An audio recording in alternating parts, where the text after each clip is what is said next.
Hi guys, it is Chris back in my cider shed to try some more cider, and I can't remember trying this one before. I feel like I ought to have, and I don't think I did. So I'm going to do it today. I'm going to address that issue and try it today. It is a cider from, where's it from? Herefordshire. I'm going to Herefordshire Monday, so I'll take some pics and stuff and maybe have some stuff to try from that trip. In fact, I will have some stuff to try from that trip. But here it is. It is Wilce's cider, and they are based in Ledbury. This is their dry cider. I've had their vintage. Maybe I've tried their vintage on here before, which I like a lot. This is their dry. I've also got some of their medium, which I might try at some point. I've got a bit of cheese today as well. But some more on this. Wilce's family farm. I think they planted the orchards back in the 50s. They've been around for quite a while. If you go to Ledbury, they're almost in the town centre. They're just down the road from the town centre.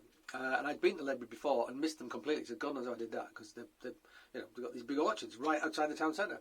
Anyway, we're going to try this. We're going to try cheese. What cheese we're going to try? So I haven't had this before.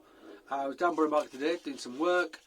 Went at Neil's Head Dairy with my little boy because he likes cheese, and I like going in and have a look around. And I spotted the cheese, and it looked like a Caerphilly, but it looked like it was made with goat's milk. So I said to the chap who was all masked up behind the screen, so we didn't get to know each other very well. What's that? Is that a Caerphilly made from goat's milk? And he went, yes, it is. I said, well, I will have some of that then. Not cheap. It's aged goat's milk. You get very little milk from a goat, as you do with sheep actually. So goat and sheep's milk is always a lot more expensive than cow's milk. It's just the way it is. A lot of work, less milk, less cheese. So you're going to pay more. That's the way the world goes round. But here it is. I've already scoffed quite a lot of it. I'm going to blame my son for that. Look at that. There you go. Nice looking bit of rind. Can you see the rind there? It's a natural rind. See how white it is inside compared to an old Caerphilly, which would be more like yellow and ivory in colour, because it is because it would contain beta carotene. Because it's from cows. This is not from cows. It's from goats, so it lacks beta carotene. Therefore, it is white. Okay, we'll get to that in a bit. I love traditional British cheeses, and I love goat's cheese. So I think maybe you put the two together, it's going to be fantastic. I've already tried it, so that's good. But let's pretend I haven't for the sake of the film. So let's open this sucker. Anything on the box? The bottle, rather. This isn't a box, it's a bottle. What's on this bottle? Wilce is a family-run cider farm, blah, blah, blah. Use genuine, bittersweet and sharp cider apples, picked from traditional orchards where the fruit is given time to grow and ripen fully. Only natural flavours, So it's bottle carbonated, but wild yeast and proper cider apples. So there you go. Let's see what the carbonation is like. Don't mind forced carbonation. Whether it's just you force the CO2 in under pressure, like with the soda stream, but on industrial scales. It's just when you overdo it. If you overdo it, it makes it unpleasant to drink.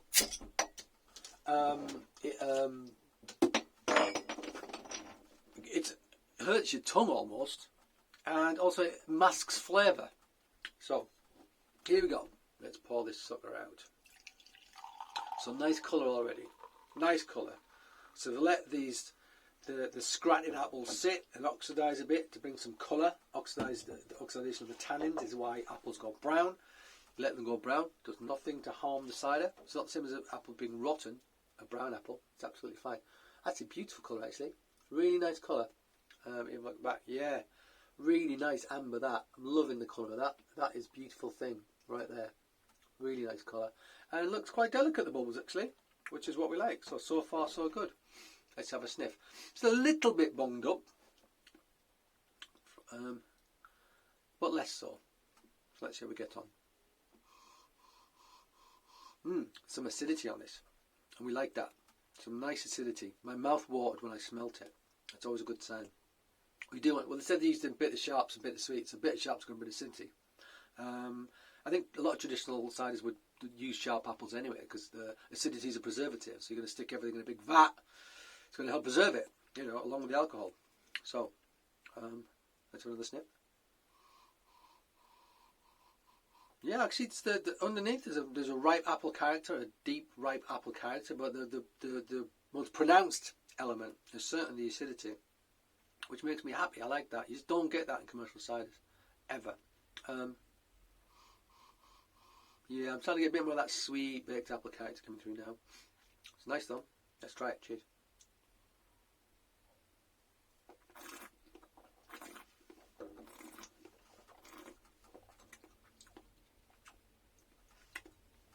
So I said it was dry, and it's dry.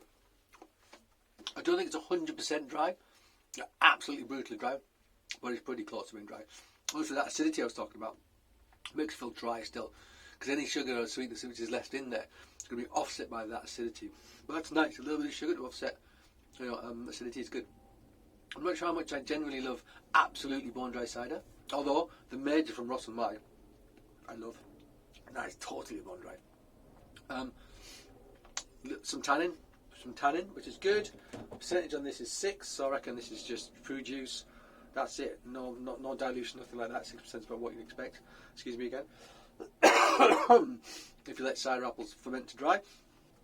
Well, it depends on the vintage and the apples, but that's about normal.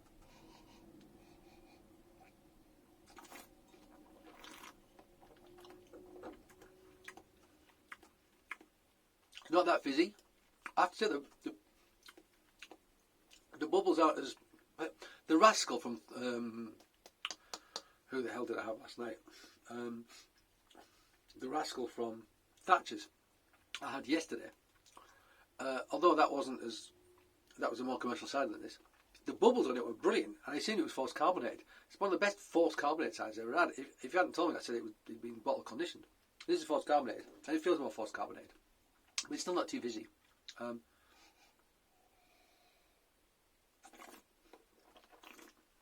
Yeah, there's that nice lactic acid, mouth-watering.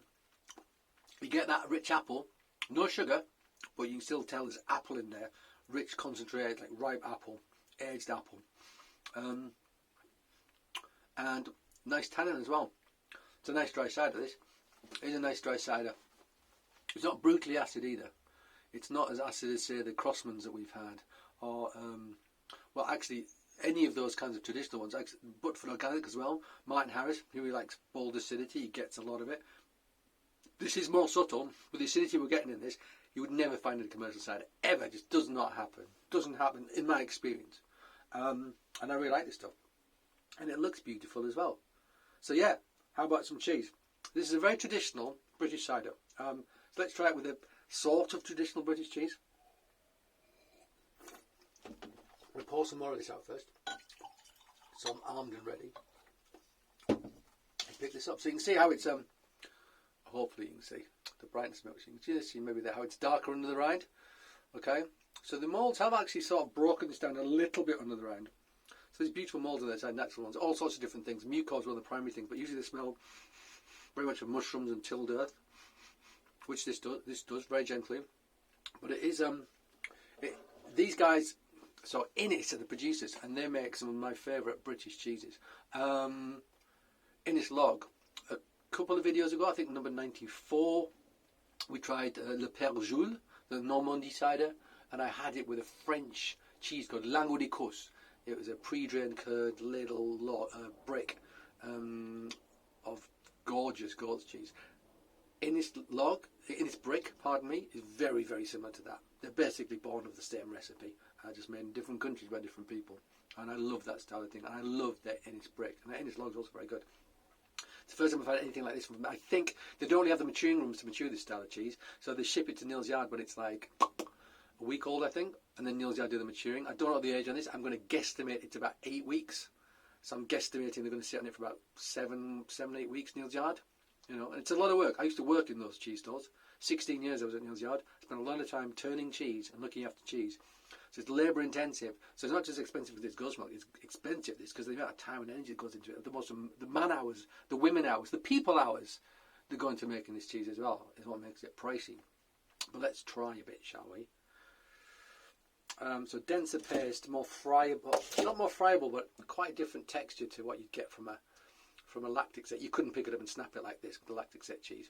It's just basically you spoon the curds into a mold and let them drain, you know, through gravity. This is pressed and it's constrained in rings, and it's put in I imagine it's put in a brine bath as well to get the salt in, and also helps the rind develop.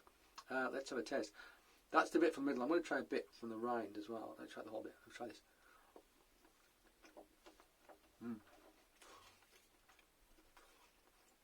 So it's what I call a British territorial Caerphilly. So territorial is from a territory. Caerphilly is a place. A Cheshire is a territorial because Cheshire is a place. A Cheddar is a territorial because Cheddar is a place. Gloucester, Red Leicester, territorials because they're places. Okay, so this is very much made in that style. More of a Dale style cheese though. So when you talk about British cheese, the Cheddars and the Lancashires and the the Gloucesters, Cheshires, bigger cloth bound cheeses because they come from areas where they have much more more levels with like lots of grass pasture on which cows can graze. Things like these crumblies, this style of thing, I would lump in with like Dale style cheeses. So Wensleydale, Swelldale, Coddeston from Teesdale. I am from the River Tees, the dirty bit down at the bottom, but still same stretch of river. And I love those cheeses. This is in that sort of style. So the smaller format cheeses, they don't have cloth. If you're living in like in the Dales or the Welsh mountains, you don't have these lush pastures on which your animals can graze. Therefore, you're going to have fewer animals. You've got fewer animals, you're going to have less milk. If you've got less milk, you can't be making massive cheeses. You're probably going to have enough milk to make 1 or 2 little cheeses a day. So that's what you'd make. And they put them in your store, and you eat them when you were ready to eat them, because you eat them at like 2 weeks old, like this style of thing. These rinds would have developed over time, but you wouldn't have said let's leave it a bit longer and let's wait till it's ready. If you're hungry on a farm, snowed in, on a dale, you just go, or in a dale, I suppose it's a valley in a dale. You just eat it when it's ready. These days we have the luxury of leaving the cheeses to ripen and let these moulds develop and get much more flavour. I love this sort of thing. This is actually delicious. I really, really like it. It has that Caerphilly style texture, but it's got that goat's milk character. But it's almost got a savoury goat's milk, salty, almost like roasted goat character to it, which I really like. And it's got the acidity I would associate with a British territorial or British style cheese. But yeah, that goat's milk brings a whole, there's a creamy buttery element, like a goat's milk element to it, which isn't that weird, but also that savoury, like roast goat element as well, which I really like. I love that. It's totally my kind of thing. I really like it. I mean, it's pricey, but man, really snackable. Really snackable. And the resistance you chew back through the rind. The rind is delicious. Do not neglect the rind. Eat the rind. It's superb. Let's go with a bit this cider.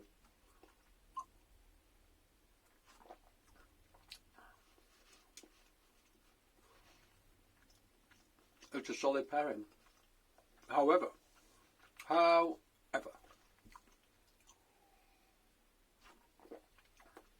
think the medium would work better. I think the saltiness in that, the acidity in that, I think it would be enhanced by a little bit of sugar. There's a little bit of sugar,